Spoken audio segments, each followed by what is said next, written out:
अध्यक्ष महोदय, आपको पता है कि जो मेरी विधानसभा है वो दिल्ली देहात की विधानसभा है और वहाँ से हरियाणा के 3 बॉर्डर टच करते हैं। जब मुगल शासक बादशाह आलम द्वितीय ने नजफगढ़ को संभाला तो उस टाइम पे हमारे नजफगढ़ पे बड़ा अत्याचार हुआ था। तो उस टाइम पे 1857 की क्रांति में राजा नाहर सिंह ने लड़ाई लड़के नजफगढ़ क्षेत्र को दिल्ली के प्रांत में शामिल किया था, लेकिन कई कागज कार्रवाई होने के बावजूद भी आज लग नजफगढ़ का नाम हमने कई बार अपील की। कई हमारे जब सांसद प्रवेश वर्मा जी थे, इनके माध्यम से भी हमने बड़ा कोशिश की कि हमारे नजफगढ़ का नाम नाहरगढ़ बदल दिया जाए, क्योंकि जिनसे पूरी दुनिया दुखी, जिनसे पूरा देश दुखी, तो नजफगढ़ तो एक छोटा सा है और वहाँ के लोगों को बड़ी उम्मीद है कि वहाँ के राजाओं ने अपने अस्तित्व के लिए जो लड़ाई लड़ी, उस अस्तित्व को स्थापित करने में हम एक मिलकर आवाज उठाए। और मुझे आपसे बड़ी उम्मीद है कि इस लड़ाई में पूरा सदन, आदरणीय हमारी सीएम साहिबाजी और आप सब मेरा सपोर्ट करेंगे। और जो मेरा दूसरा अहम मुद्दा है, ये है मास्टर प्लान। दिल्ली देहात में काफ़ी ज़मीनें खाली पड़ी हैं। इस मास्टर प्लान अगर लागू होता है तो इससे केवल न नजफगढ़ को अपितु पूरी दिल्ली देहात को फायदा होगा। और नई नई पॉलिसियाँ अगर हमारे देहात में आती हैं तो दिल्ली में भी विकासशील, उन्नतिशील राज्य बनने का काम करेगा। और एक जो सबसे बड़ी अहम समस्या है कि मेरी जो नजफगढ़ विधानसभा है उसमें कोई भी जच्चा बच्चा केंद्र नहीं है।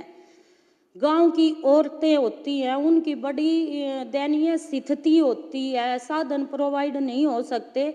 तो आज मैं हमारे दिल्ली देहात में काफ़ी ज़मीनें पड़ी हैं, तो आपके माध्यम से एक जच्चा बच्चा केंद्र के बनाने के लिए भी मैं आपसे अपील करती हूँ। धन्यवाद। धन्यवाद।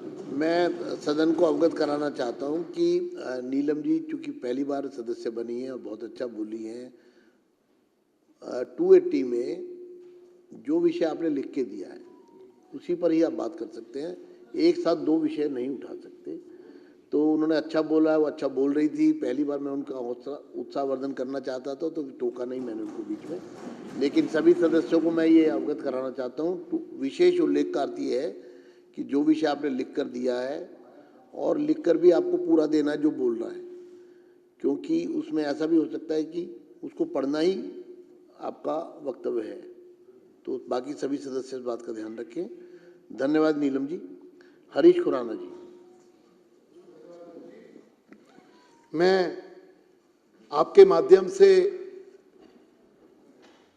माननीय मुख्यमंत्री जी और जल मंत्री जी का ध्यान west Delhi trunk sewer line जो 2010 के अंदर बनी थी, ध्यान दिलाना चाहता हूं कि तब से लेकर आज तक 15 साल हो गए, उस ट्रंक लाइन की डिसिल्टिंग आज तक नहीं हुई है 15 साल के अंदर।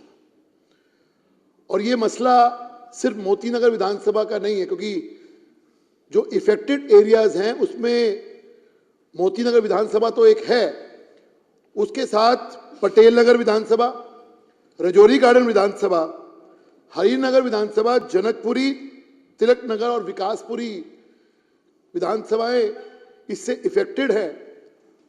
डिसिल्टिंग ना होने की वजह से जो सीवर ओवरफ्लो हो रहे हैं उसकी वजह से भी पानी जो कंटेमिनेटेड आ रहा है, क्योंकि सीवर लाइन जब ओवरफ्लो हो रही है तो पानी के अंदर जा रहा है। तो इन 7-8 विधानसभा के अंदर ये समस्याएं बहुत विकराल रूप लेती जा रही है। मैं आपके माध्यम से जल मंत्री जी से निवेदन करूंगा कि इस west Delhi trunk sewer line है उसको तुरंत इसका जितनी जल्दी हो सके उसका टेंडर करके इन 7-8 विधानसभा जो लगती हैं, इफेक्टेड एरिया हैं, उसको निजात मिल सके और पानी की समस्या साथ में सीवर की समस्या का अगले 8-10 सालों का निदान हो जाएगा अगर ये सीवर लाइन हो जाएगी। और निवेदन एक और है जल मंत्री जी से कि जब तक ये डिसिल्टिंग नहीं होती तब तक, जैसे मेरी मोतीनगर विधानसभा के अंदर लेबर की प्रॉब्लम, जैसे अनिल शर्मा जी ने भी कहा कि जल बोर्ड के अंदर एक लेबर की प्रॉब्लम है और ये जो ऑटो टिपर्स हैं जिससे सीवर